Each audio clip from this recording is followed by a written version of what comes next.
안녕하세요. 4월 27일 큐티 나눔을 하도록 하겠습니다. 오늘은 창세기 31장 17절에서 35절까지 말씀입니다. 오늘 말씀에 보면 우리는 야곱이 드디어 이제 라반의 집을 떠나는 장면이 나옴을 보게 됩니다. 이 장면은 야곱의 인생에 있어서 크게 두 번째 이제 도망에 해당이 되는데요. 이 걸음 자체는 하나님께서 명하신 것이 맞지만 야곱이 행동하는 것을 보면 여러 가지 우리가 오늘날 믿음의 시선으로 이해 안 되는 것들이 참으로 많이 있습니다. 우선 야곱이 이제 이동하는 시간이 중요한데요. 라반의 환송을 받으면서 라반에게 인사를 충분히 드리고 이렇게 떠나는 것이 아니라 라반이 양털을 깎으러 간 사이에 야곱은 갑작스럽게 도망치듯 떠나게 됩니다. 그것도 모든 재산, 모든 가족 다 데리고 서둘러 황급히 떠나게 되지요. 이것은 누가 봐도 도망일 수밖에 없는데요. 라반이 물론 잘한 것 아닙니다. 품삯도 주지 않았고 여러 가지 야곱을 힘들게 하는 일들이 한두 가지가 아니지요. 우리는 이렇게 우리와 함께하는 사람이 우리를 너무 괴롭힐 때 이렇게 야곱처럼 그냥 떠나면 되느냐? 그건 아닙니다.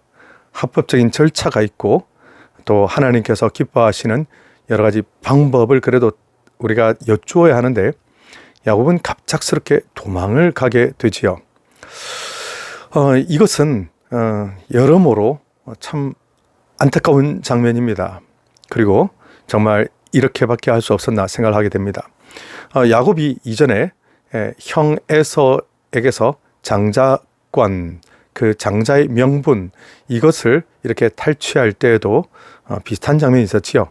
아버지 이삭을 눈이 어두운 아버지를 속여서 분장까지 해가며 아버지에게 자기가 에서라고 속여서 끝까지 그 복을 받아내고야 말았는데요.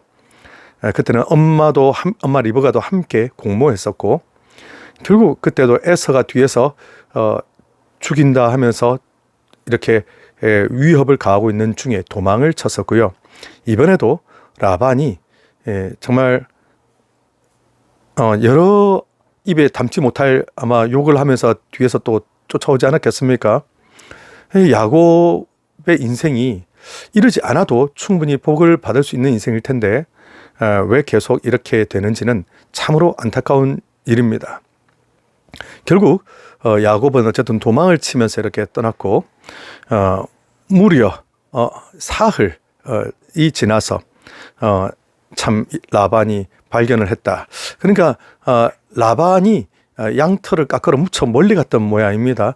그러니까 양털도 깎고 양들 보통 이제 목자가 양들을 먹이면 이렇게 들판에 나가서 며칠 동안 이렇게 머물고 하긴 한데 결국 라반은 한참이나 지나서 발견을 하게 되고 결국 이제 쫓아가죠. 정말 있는 힘을 다해서 따라갑니다만 하나님께서 라반의 꿈에 나타나셔서 해치지 말라고 이렇게 말씀하셔가지고 라반이 야곱을 보내주긴 합니다만 참으로 안타까운 일이 아닐 수가 없습니다. 그리고 또 조금 더 우리를 의아하게 하는 장면이 하나가 등장하게 되는데요. 야곱의 아내, 두 아내와 또 두 종이 있지 않습니까? 야곱이 가장 사랑하던 아내 라헬이 보면 여기서 그 라반이 수호신으로 여기고 있는 곧 우상이죠. 드라빔이라고 하는 그 조그만 우상일 것입니다. 불상 같은 이걸 훔쳐가지고 갑니다. 곧 가만 보면 야곱의 집안이 하나님을 신실하게 잘 믿어온 게 아니라 이렇게 우상 숭배도 같이 해왔고 또 라헬의 마음속에는 아마 이게 있었지 않나 싶어요. 이 우상을 가져가면 우리가 안전할 것이다. 이 집안의 가장 소중한 우상이니 이 우상들어 우리를 지켜달라야겠다. 일종의 부적처럼 챙겨가게 된 것이죠. 이것은 지금 야곱이 믿음 안에서 하나님을 만나고 또 하나님의 복을 받고 하나님 복을 누리고 하고 있는 인생임에도 불구하고 우상을 떼어내지 못한 이런 아주 안타까운 장면을 보게 됩니다. 이것은 너무나 사실은 큰 잘못이지요. 하나님의 백성이 하나님 한 분만을 신실하게 믿지 아니하고 우상을 이렇게 믿고 의지하고 있는 것. 근데 조금 더 안타까운 장면은 라헬도 지금 그 라반을 속이고 있다는 것입니다. 어떻게 해요? 훔쳐갔는데 안 훔쳐간 것처럼 아주 그냥 그 위에 이렇게 딱 이렇게 앉아서 도무지 아버지가 찾지 못하도록 이렇게 해버리게 되지요. 결국 이처럼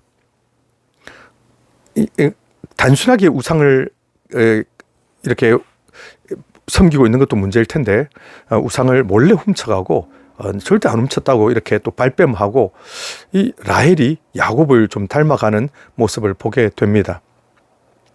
이러면서 결국 이 외삼촌이자 또 라헬의 아버지 라반이 야곱을 보내주긴 합니다만 참 너무나 안타깝게 이런 여러 가지 모습들을 우리가 보게 됩니다. 하나님의 백성들은 참 부끄러움이 없어야 할 텐데 지금 오늘 모습을 보면 야곱도 라헬도 라반에 대한 이 섭섭함과 또 이 안타까움과 또 이 분노의 감정들이 너무 이렇게 차곡차곡 쌓여서 절차를 밟지 않고 또 정당한 이런 모습들이 아닌 마치 저 사람이 저렇게 하니까 나도 그렇게 해도 돼라고 하는 식의 좀 상당히 믿는 사람으로서 합당하지 못한 모습을 보여주고 있는 것이 사실입니다. 참 사실 인간적으로만 보면 오늘 이 본문은 너무나도 실망스러운데요. 결국 또 야곱이 이렇게 하는가 이렇게 우리가 알 수 있죠. 그러나 이 모든 장면들을 넘어서서 하나님께서 일하심에 대하여 조금만 생각을 해보자면 비록 인간들은 이렇게 여러모로 아직도 미숙하고 아직도 잘못이 있고 또 그들의 나름의 방식으로 정말 옳지 못한 일을 하기도 하지만 결국 하나님께서 이들 한 사람 한 사람 또 이 가족을 다 빚어가고 계신 중이다. 우리는 그렇게 큰 그림으로 볼 수 있습니다. 도무지 하나님의 백성으로서 합당하지 못했던 야곱의 삶. 그러나 그도 점점 하나씩 이제 하나님의 사람으로 변화되어 갈 텐데요. 가만 보면 야곱은 베델에서 하나님을 개인적으로 만난 후에 여전히 하나님께 예배드리지 않는 삶으로 그는 계속하여 자기의 어떤 그냥 욕심을 따라 아직도 살아가고 있는데요. 결국 야곱이 나중에 온전히 변화되기까지는 한참 세월이 더 필요하죠. 나중에 그가 이렇게 늘 속이기만 하다가 이 외삼촌에게서 속임을 당하고 그것도 여러 번 당했지요.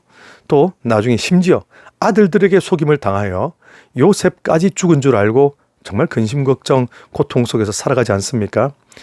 그런 것을 통하여 야곱은 참 성경에 나오는 인물들 가운데 가장 긴 연단을 받은 사람이 아닌가 싶습니다. 그런데 이 연단과 이 고통은 야곱이 조금만 더 일찍 하나님의 사람으로 무릎을 꿇었더라면 조금만 일찍 더 하나님께서 기뻐하는 인생에 대하여 그가 고민하는 인생이었다면 충분히 빨리 끝날 수 있는 것들이었습니다. 그러나 야곱은 그렇게 하기를 거부했죠. 하나님의 큰 계획, 하나님의 큰 사랑, 이것은 변하지를 않거든요. 야곱이 그것을 믿고 의지하며 이렇게 하나님 앞에 여쭙고 한 걸음 한 걸음씩 정직과 진실로 그렇게 따라갔더라면 충분히 시간이 좀 더뎌 보여도 훨씬 더 아름다운 방식으로 하나님께서 이루어 주실 수 있는 것들이었습니다. 그러나 야곱은 마음이 조급한 것 같죠. 내가 지금 이렇게 하지 않으면 지금 나는 아마 모든 걸 잃게 될 거야. 내가 지금 거짓말을 하고 내가 지금 뺏고 내가 지금 도망치지 않으면 저 사람은 나를 아마 죽이려 들 거야. 그러나 실제로 그러지는 않습니다. 에서로부터 뺏었던 장자권만 해도 야곱이 그렇게 억지로 뺏어야만 야곱 것이 됐을까요? 아니요. 예언에 의하면 야곱이 사실은 그런 인간적인 방법을 쓰지 않아도 하나님께서 어떻게든 주시겠다고 약속하셨기 때문에 주셨을 것입니다. 하나님께서 야곱에게 많은 물질적인 복도 주실 거라 했기 때문에 야곱이 인간적인 방법으로 자기가 이렇게 억지로 뺏고 또 도망치듯 이렇게 하지 않아도 하나님께서 길을 열어줄 수 있었을 거예요. 그것은 하나님을 믿는 백성들 모두에게 동일한 것들이죠. 그런데 야곱은 이것을 기다리기보다 지금 내 손으로 빨리 해결을 하죠. 문제는 그렇게 함으로써 더욱더 일은 꼬여가게 되더란 것입니다. 그렇게 함으로 더욱더 연단은 많아지게 되더란 것입니다. 오늘 우리는 이 야곱의 또 다시 도망치게 된 사건을 보며 하나님, 우리 크리스찬들이 하나님의 뜻을 이룸에 있어서 어떤 방식으로 해야 될까요? 이것을 고민하게 됩니다. 우리 모두 목적과 수단이 모두 정당하게 하나님 뜻대로 이루어지는 저와 여러분 되기를 축복합니다.